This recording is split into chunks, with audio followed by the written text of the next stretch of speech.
شاہ مردہ شیر ازدا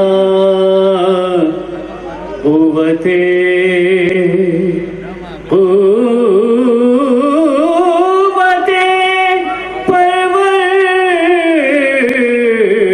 پروردگار لاپتہ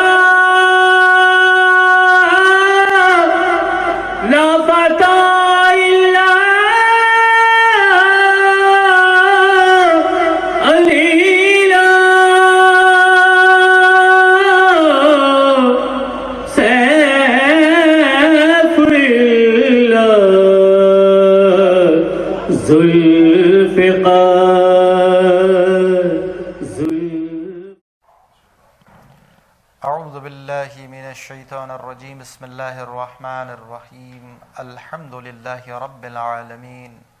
وصلی اللہ علی محمد واہل بیتہ الطیبین الطاہرین ولعنۃ اللہ علی اعدائہم اجمعین اما بعد فقد قال اللہ فی القرآن الحکیم بسم اللہ الرحمن الرحیم انک لعلی خلق عظیم۔ ناظرین کرام، آپ کی خدمت میں آج پھر حاضر ہوں۔ اخلاق کے موضوع پر گفتگو چل رہی ہے ہماری، اور یہ اسی سلسلے کی چوتھی گفتگو ہے، اور انشاءاللہ آج ہم پھر اخلاق رسول اعظم اور اخلاق اہل بیت اطہار علیہ السلام کے اوپر گفتگو کریں گے۔ اور میں نے آپ کی خدمت میں بارہا بتایا کہ اخلاق یعنی نیک صفتوں کا مجموعہ، یعنی جس شخص میں، جس انسان میں جتنی زیادہ نیک خصلتیں پیدا ہوتی چلی جائیں گی، جتنی اچھی عادتیں پیدا ہوتی چلی جائیں گی، اس کے وجود کے اندر جب یہ عادتیں رچ بس جائیں گی، اور اسی کو حسن اخلاق کا نام دیا جائے گا، اسی کو اخلاق حسنہ کہا جائے گا۔ اسی لیے انسان کے اندر جتنی زیادہ نیک صفات ہوتی چلی جاتی ہیں اسے بااخلاق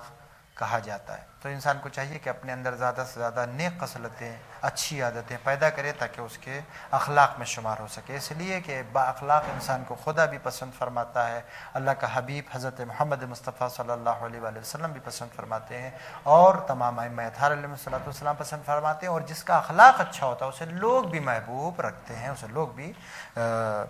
چاہتے ہیں اور اس سے پیار کرتے ہیں۔ بہرحال آپ کی خدمت میں عرض کروں کہ اچھی عادتیں اگر انسان کے اندر، ہم نے کسی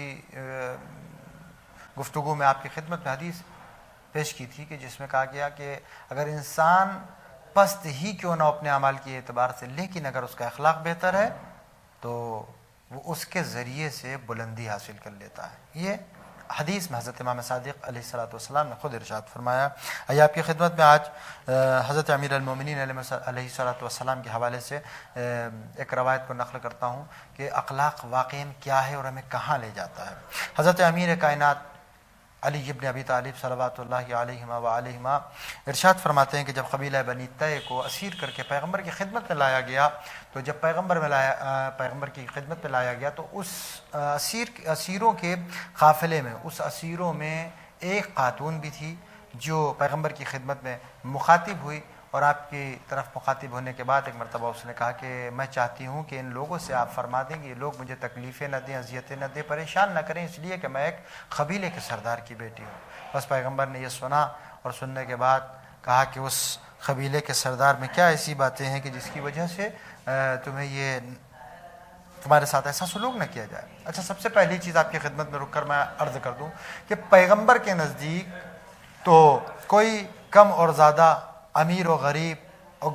گورے و کالے، کسی چیز کا کوئی فرق نہیں، کیونکہ پیغمبر کون ہے؟ اللہ کے پیغمبر، اللہ کے نبی ہیں، کوئی کام بھی نہیں کرتے جب تک کہ حکم الہی نہیں ہوتا، اس لیے کہ ان کے لیے قرآن مجید میں مہر ہے، ان کی زبان کے اوپر سند ہے، کیا ہے؟ وَمَا يَنْطِقُ عَنِ الْهَوَىٰ إِنْ هُوَ إِلَّا وَحْيٌ يُوحَىٰ، کہ یہ تو بغیر مرضی الہی اور بغیر وحی الہی کے کلام بھی نہیں کرتے ہیں، تو یہ وہ پیغمبر ہیں۔ تو دوسری بات آپ کی خدمت میں عرض کروں کہ قرآن کیا کہہ رہا ہے؟ قرآن کہہ رہا ہے اکرمکم عند اللہ اتقاکم، ان اکرمکم عند اللہ اتقاکم، خدا کے نزدیک وہی مکرم ہے کہ جو صاحب تقویٰ ہے۔ تو لہذا اس سے کوئی مسئلہ نہیں ہوتا کہ کون سردار ہے اور کون رعایا ہے، اس سے نہیں مقصد ہے۔ لیکن عزیزان گرامی، پیغمبر گرامی قدر کی جب خدمت میں اس خاتون نے خطاب کرنا شروع کیا کہ میرے والد میں کچھ خصلتیں ایسی پائی جاتی تھیں کہ جس کی بنا پر میں آپ سے یہ کہہ رہی ہوں، اور وہ خصلتیں کیا ہیں؟ اس نے کہا کہ میرا باپ وہ تھا کہ جو عہد و پیمان میں وفاداری کرتا تھا، یعنی جو وعدہ کر لے، جو کسی سے بات پر آمادہ ہو جائے تو اس کے اوپر وہ وعدے کو پورا فرماتا تھا، عہد و پیمان کو پورا کرتا تھا۔ دوسری صفت اس نے بتائی کہ اسی طریقے سے وہ اسیروں کو رہا کرتا تھا، یعنی قیدیوں کو رہا کرتا تھا۔ تیسری صفت بتائی کہ وہ سلام میں پہل کرتا تھا، اور چوتھی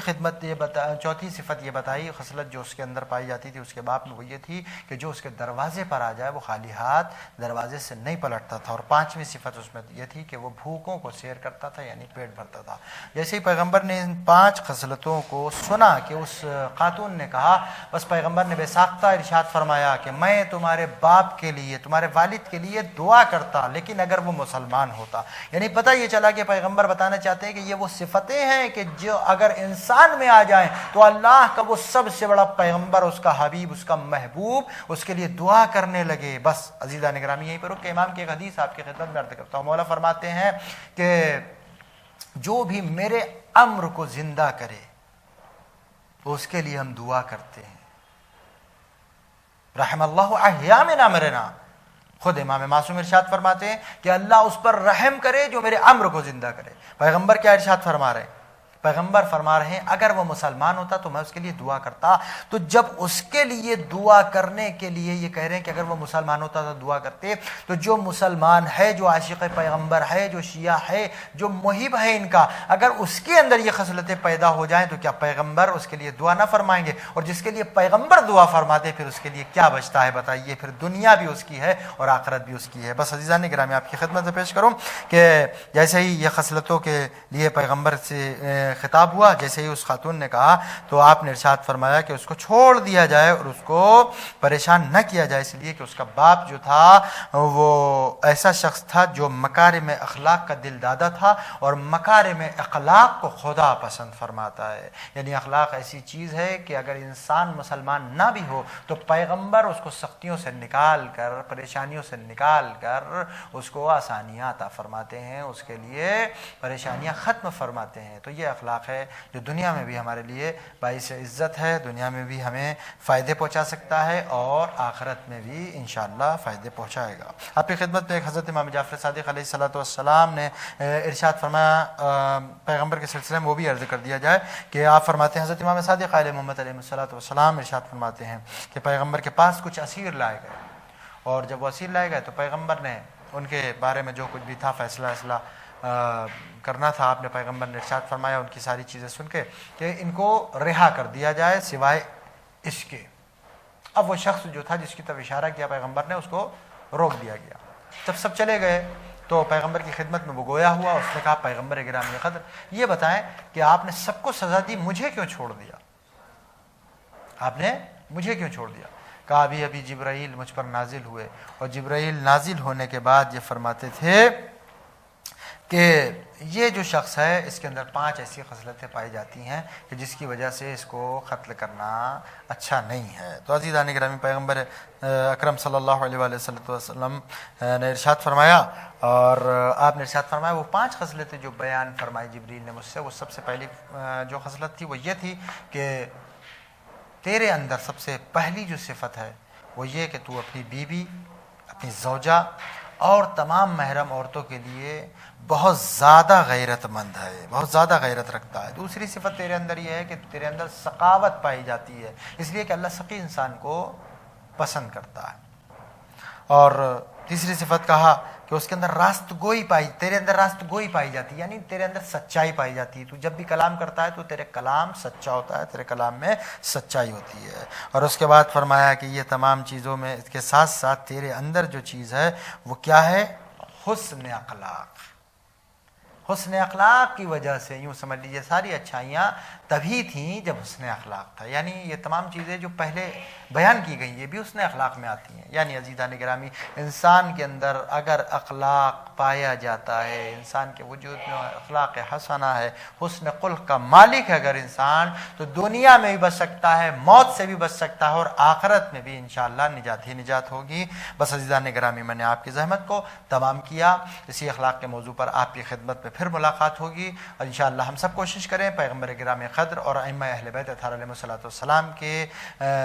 صدقے میں اور ان کے کردار، ان کے اخلاق، ان کی سیرت کے صدقے میں ہم سب اپنے اخلاق کو بہتر کر سکیں اور ہم سب بہترین اخلاق کے اور حسن خلق کے عظیم درجے پر فائز ہو سکیں۔ باخر الدعوانا الحمدللہ رب العالمین، والسلام علیکم ورحمۃ اللہ وبرکاتہ۔ شاہ مردہ شیر یزدان، قوت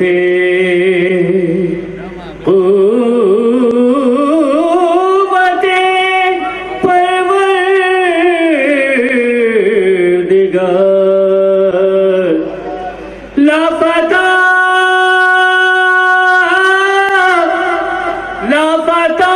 الا علیلا، سیف اللہ ذوالفقار۔